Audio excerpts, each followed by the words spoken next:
আসসালামু আলাইকুম রহমতুল্লাহ। সবাইকে অনেক অনেক শুভেচ্ছা এবং অভিনন্দন। তো হোমিওপ্যাথিক কোন কোন মেডিসিন খাবেন, গত ভিডিওতে আমি বলেছি যে কিডনি রোগীদের জন্য চিকিৎসকগণ হোমিওপ্যাথিক কোন মেডিসিনগুলো সবচেয়ে বেশি ব্যবহার করে থাকে।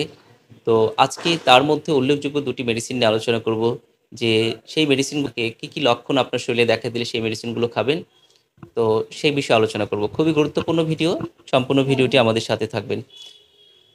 প্রিয় বন্ধুরা, আজকের সময়ে আ অধিক পরিমাণ কিডনি রোগী দেখা দিচ্ছে। কেন হচ্ছে, কী কারণে হচ্ছে অনেকেই জানেন। তো অনেকগুলো কারণে কিডনির সমস্যাগুলো দেখা দেয়। তার মধ্যে সবচেয়ে বেশি যে কারণ দেখা যাচ্ছে সেখানে হচ্ছে হাই প্রেশার, ডায়াবেটিকস এবং অধিক পরিমাণ যারা ব্যথা বা ব্যথা জাতীয় ওষুধ বেশি খান, তাদের এই কিডনির সমস্যাটা বেশি দেখা দিচ্ছে। তো এবং এই কিডনির সমস্যা হলে আমরা জানি যে কিডনির সমস্যা হলে সাধারণত এর তেমন কোনো চিকিৎসা অন্য কোনো প্যাথিতে তেমন নেই, এবং এইটা জীবন্ত মৃত একটা অবস্থায় থাকতে হয় যাদের ক্রিটিক্যাল কন্ডিশনে রয়েছে। কিডনিতে যাদের সিকিডি প্রবলেম হয়ে গেছে, কিডনি ড্যামেজ হয়ে গেছে, ক্রিটিনাইন যাদের ৮ বা ৭, ৮, ১০ এর বেশি হয়ে গেছে, এবং যাদের ফ্যামিলিতে একটা কিডনির রোগী আছে, তারা আসলে কত কষ্ট আছেন তারা ছাড়া আসলে অন্য কেউ বুঝতে পারবে না। যাদের পরিবারে কিডনি রোগী নাই, তারা আসলে এটা রিয়ালাইজ করা খুব কঠিন যে কিডনি রোগীদের নিয়ে কী পরিমাণ কষ্ট। একদিকে হচ্ছে তার যেমন শারীরিক মানসিক কষ্ট রোগীর নিজের, এই দিক অন্যদিকে হচ্ছে ফ্যামিলি সহ তার নিজের অর্থনৈতিক ব্যাপক প্রেশার। কারণ কিডনি রোগী যখন ডায়ালিসিস কন্ডিশনে যায়, তখন মিনিমাম আজকের যুগে বাংলাদেশের মতো জায়গায় 20 থেকে 30 হাজার টাকার নিচে আর এটা হয় না। তো যেহেতু এত পরিমাণ খরচ, অর্থাৎ আমাদের মতো যারা নিম্ন মধ্যবিত্ত পরিবার রয়েছেন তাদের জন্য এটা যেমন হার্ড, এছাড়া যারা উচ্চবিত্ত আছেন তাদেরও কিন্তু ব্যাপক পরিমাণ চাপ হয়ে যায়, প্রেশার হয়ে যায়। অনেকে 40, 50, 1 লাখ টাকাও খরচ হয়। এটা হসপিটাল ভেদে ডায়ালিসিসের খরচটা কম বেশি হয় যেহেতু। তো এই যারা ডায়ালিসিস করছেন অথবা কিডনির সমস্যা নিয়ে, দীর্ঘমেয়াদী কিডনির সমস্যা নিয়ে ভুগছেন, বিভিন্ন চিকিৎসা নিচ্ছেন বা ডায়ালিসিস করছেন, কিন্তু তেমন কোনো সমাধান হচ্ছে না। আসলে সমাধান তেমন কিছু নেই। অন্য কোনো প্যাথিতে তেমন কোনো ওষুধ নেই। কিন্তু হোমিওপ্যাথিতে কিছু মেডিসিন রয়েছে যেগুলো লক্ষণ ভেদে যদি সঠিক লক্ষণে প্রয়োগ করা যায় সঠিক সময়ে, আশা করা যায় যে আপনি যদি একটু সময় নিয়ে চিকিৎসা করেন, দেখবেন খুব দারুণভাবে কীভাবে আপনার জীবনটা বদলে যেতে পারে। তো এখানে গুরুত্বপূর্ণ বিষয় হচ্ছে সঠিক মেডিসিনটা এপ্লাই করা এবং সঠিকভাবে এপ্লাই করা। যদি সঠিক মেডিসিন সঠিক সময়ে সঠিকভাবে ইউজ করা যায়, আশা করা যায় হোমিওপ্যাথিক মেডিসিন দিয়ে অনেক কিছুই সম্ভব, যদি আল্লাহ চায় তো। যে সমস্যাগুলো দেখা দিলে বা যে লক্ষণগুলো দেখা দিলে অ্যাপিসমিল ওষুধটা ইউজ হবে, তার মধ্যে প্রথম এবং প্রধান লক্ষণ হচ্ছে প্রস্রাবে প্রস্রাব কমে যাওয়া বা বন্ধ হয়ে যাওয়া। প্রস্রাব কমে যাওয়া, বন্ধ হয়ে যাওয়া, শরীর ফুলে যাওয়া। বিশেষ করে চোখের নিচে ফোলা এবং শরীরে জ্বালাপোড়া করা।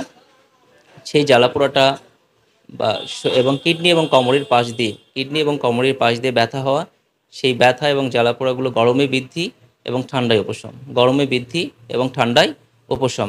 বিশেষ করে চোখের নিচের পাতা ফুলে যাওয়া।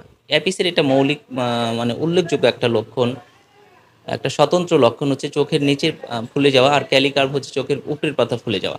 তো অ্যাপিসের এই লক্ষণটা, আচ্ছা চোখের নিচের পাতা যদি আপনি ফুলে যায় তাহলে এটা অ্যাপিসকে ইন্ডিকেট করে। সুতরাং চোখের নিচে যদি ফোলা থাকে, প্রস্রাবে জ্বালাপোড়া থাকে, প্রস্রাব বন্ধ হয়ে যায়, পানি পিপাসা কম থাকে, শরীর ফুলে যায়, এছাড়া চর্ম খসখসে হয়ে যায়, আর এই ব্যথা বা জ্বালাপোড়াগুলো গরমে বৃদ্ধি এবং ঠান্ডায় উপশম হয়, তাহলে আমরা অ্যাপিস মেডিসিনটা মনে রাখবো।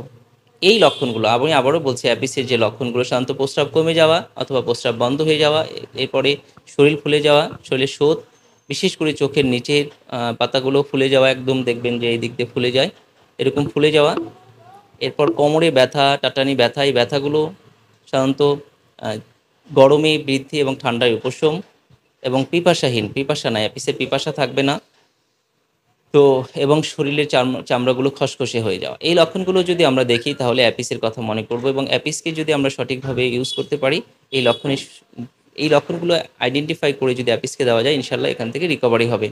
সেক্ষেত্রে চিকিৎসকের সাথে পরামর্শ করে আপনি কত পাওয়ার খাওয়ানো যাবে রোগ এবং রোগীর কন্ডিশন অনুযায়ী আমরা এটা ইউজ করতে পারি।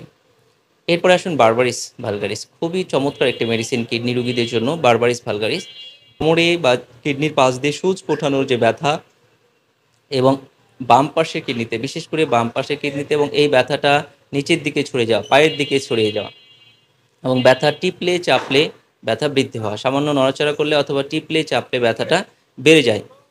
এই লক্ষণগুলো যদি দেখা দেয়, আমি আবারও বলছি যে সাধারণত কোমরে ব্যথা, সূচ ফোটানোর মতো ব্যথা, এই ব্যথাটা যদি সাধারণত কোমর থেকে নিচের দিকে ছড়িয়ে যায়, ব্যথা টিপলে চাপলে যদি বেড়ে যায় এবং প্রস্রাব কম হয়ে যাওয়া, প্রস্রাবে ব্যথা থাকতে পারে, জ্বালাপোড়া থাকতে পারে, প্রস্রাবে কষ্ট হতে পারে, এই লক্ষণগুলো যদি দেখা দেয় তাহলে অবশ্যই আমরা বারবারিস ভালগারিসের কথা মনে রাখবো। অর্থাৎ ব্যথা যে জায়গা থেকে শুরু হয় ব্যথা ছড়িয়ে দেয়।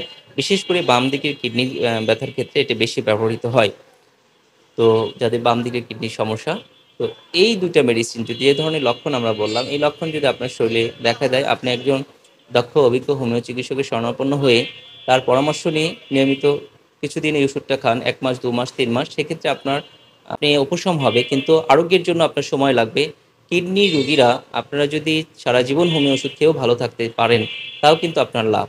অনেকেই হয়তো চিন্তা করছেন যে কতদিন ওষুধ খেতে হবে?